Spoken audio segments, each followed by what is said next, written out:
자, 오늘은 대수 삼각함수 첫 시간이지. 삼각함수 들어가는데 이 삼각함수 같은 경우는 그림을 통해서 외워야지. 이거를 뭐 공식을 자꾸 대입하게 된다 그러면 나중에 기억도 안 나고 그리고 문제 적용할 수도 없어요. 그래서 반드시 그림을 통해서 우리는 공부할 거야. 자, 오늘 페이지 130쪽 일반각에 대해서 공부해보자. 일반각을 보니까 시초선이랑 동경이란 말이 나왔어. 시초선과 동경.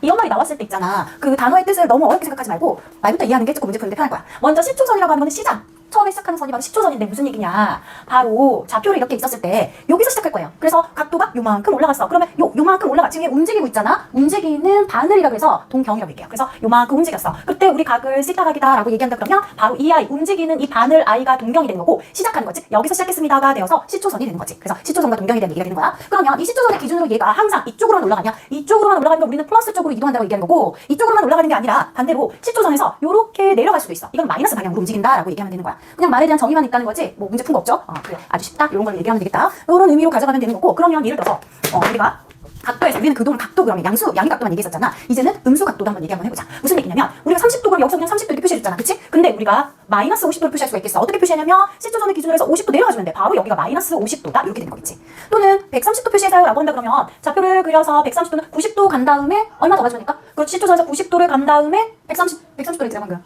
그래 130도는 90도를 간 다음에 40도 넣어주면 돼. 그러면 바로 요렇게 그려지겠지? 그럼 여기가 바로 130도가 되는 거야.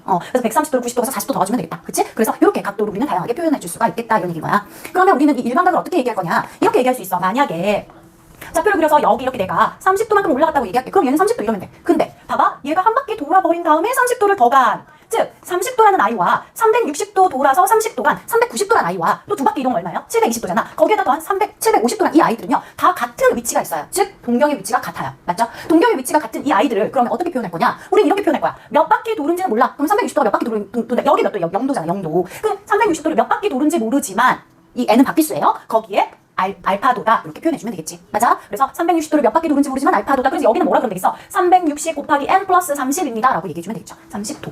오케이? 그래서 일반각은 우리는 이렇게 표현할 거야. 앞으로는 모든 일반각이 이렇게 표시된다는 거 알고 있으면 될 것 같아. 자, 그 다음에 4분면의 각이다 라고 하는 거 너무 간단해요. 예를 들어서 뭐 만약에 이게 1사분면의 각이다 라고 하면은 1사분면 각의 특징이 뭐니? 여기에 이렇게 각이 있다란 이 말은 한마디로 얘기하면 360 곱하기 얼마? 그렇지. n에다가 0도다. 0도보다 크고 누가? 우리의 각은 360 곱하기 n에 얼마 더한 거? 90도 한 것보단 작겠지. 그치? 이게 일사분면의 각이겠잖아. 맞아? 앞으로 내가 일반각은 이렇게 표현한다고 했기 때문에 0도도 0도라고 말하면 안 돼. 0에서 90입니다 라고 말하면 안 되고 앞에 이것만 붙여주면 되는 거잖아. 그럼 반대로 2사분면의 각은 니네 알고 있잖아. 2사분면의 각은 뭐보다 크니? 90도보다는 클 거고 뭐보다는 작을 거야? 180도보다는 작을 거야. 이렇게 나타내면 이제는 안 된다. 다 뭐가 필요하다? 앞에 360 곱하기 n, 360 곱하기 n 요게 필요하다. 이 말인 거야. 되게 쉽죠?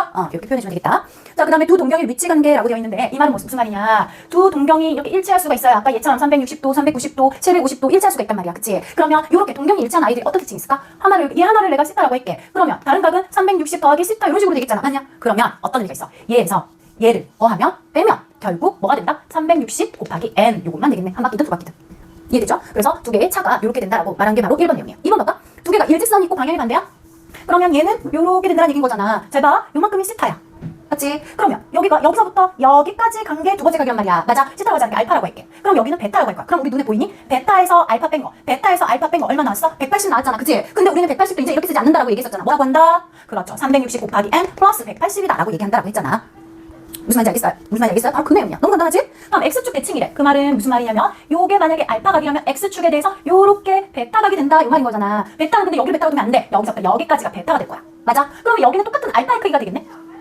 이해돼? 그럼 우리 느낌이 왔어. 여기서부터 여기까지가 베타야. 근데 여기는 알파야. 느낌이 왔네? 두 개 더한 거 얼마 나왔니? 그렇지. 한 바퀴 360도 돼버렸어. 그러면 우리 답은 뭐라 그러면 되겠어? 360 곱하기 n입니다 라고 얘기해주면 되겠다. 이해되죠? 그럼 Y축 대칭 해볼래?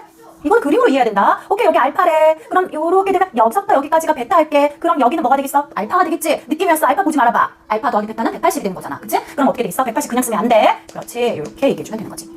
요거 하나 들어가는데 어렵지 않죠? 자, 그 다음에 두 동경이 y는 x라는 대칭이다. 그림으로 이해할게요. 자, 두 동경이 y는 x라는 그림을 그려본다 그러면 바로 이 아이가 y는 x야. 자, 알파의 각을 그려볼게. 만약에 알파각이 요렇게 생겼어. 맞아? 요거 알파야. 그러면 베타는 여기서 요만큼처럼 요만큼 되게 요만큼 알파의 크기가 같게 이렇게 됐을 거야. 근데 우리의 베타는 여기서부터 여기야.